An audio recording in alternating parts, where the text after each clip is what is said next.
Hi guys, welcome back to my YouTube channel. I couldn't think of what the word was for a second then. Today I'm going to be using these gorgeous decals from Print by Example. As always, the instructions are on the back of them, and I'm going to be showing you how I create a press-on set. Now, please do excuse the fact that I oversized these nails slightly, so they're actually way bigger than what I was planning. I don't even know how I went wrong because I sized them up perfectly. But I was also doing an actual press-on set for a client at the time, and I think I may have got them the wrong way around. We're just going to roll with it. I am going in for my decal nail first, and I'm doing 2 coats of white gel polish and curing. I'm cutting around my decal and putting it in my very glittery bowl of water. As always, there is glitter everywhere.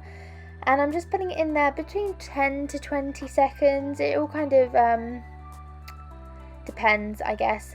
Then I'm taking it out of the water. It's so much harder to do on an actual tip, but I'm just peeling it away from the backing paper. And you can obviously use any coloured background. White or really pale colours makes the decals pop, but I've gone for white with this one because it's going to blend in quite nicely for the background. As you can see, the decal covers half of the nail completely, and then there is a bit of space. So I'm just putting it on and using a silicone tool to just press it around. I'm using my fingers to kind of drag it and pull it and remove any of those creases. I still have 1 or 2 in there, but it's not too bad. And then I'm just going to trim off as much of the excess as I can. Don't worry if there is still a little bit there, because I will show you my technique for removing that in a moment.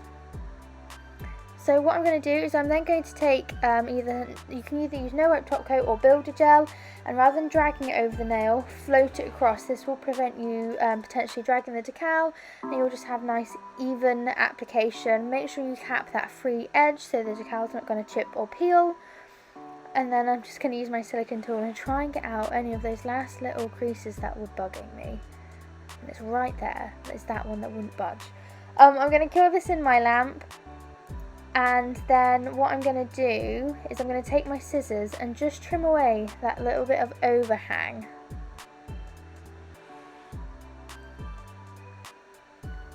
Then I'm going to take a 240 grit file and neaten it up, so file around the sides and the free edge, just to remove any extra decal that's there, so we have a nice smooth finish. And then I'm going to use a nail buffer and just buff over the top to even it out, make sure there's no bubbles. And if you have a crease on the clear bit of decal paper, you can use your buffer and just gently buff it out. Provided you're not buffing the design, you won't lose any of it.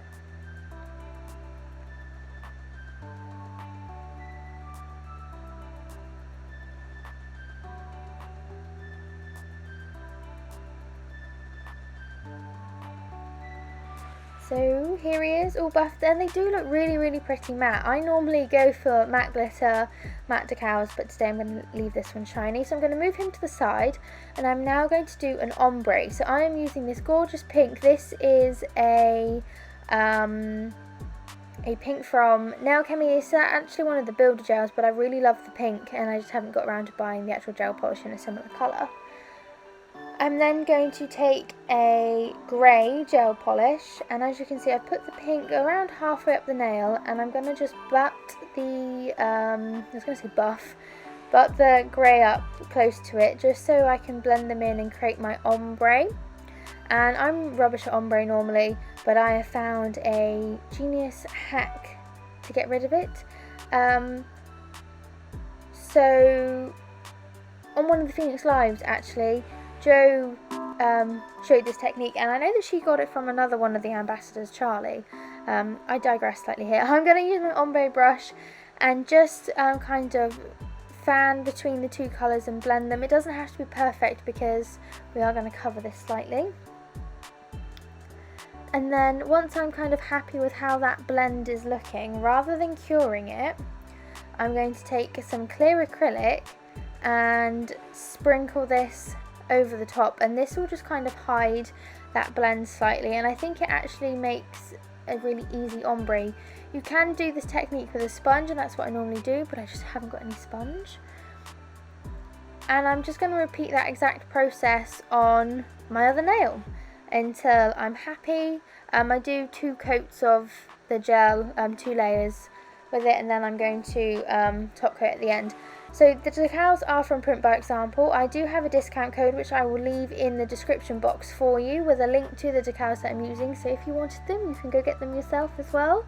And I am also going to be using some Phoenix glitter products today, and like you can see, the no wipe top coat, and I will leave a link to the Phoenix website and my discount code also in the description box, so you can go check that out too.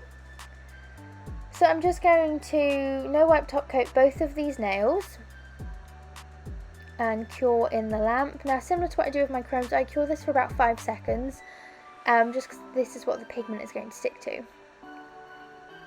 So I'm going to use pixie dust, which is a gorgeous, really fine pigment, and I'm out of shot, I'm really sorry, but I'm putting it on a silicone tool and just brushing this over the nail, and it's going to give it a really pretty shimmery sheen, hide that little bit of the blend between the 2 colours better, and as you can see, it really does look pretty. Once I've done that on both nails, I'm just going to top coat them. Then for my final 2 nails, I'm going in all over pink, so I'm using that builder gel again, and I'm just doing an all over colour on both of these nails. I'm doing 2 coats of this and curing these in the lamp each time.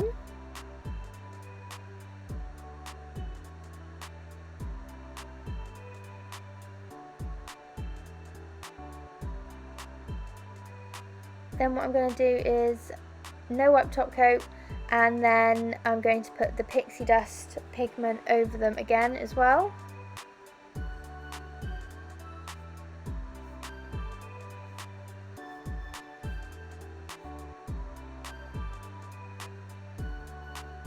Then no wipe top coat, cure, and then we're going to top coat this decal, and as you can see, the top coat just brings all of those gorgeous details back to life.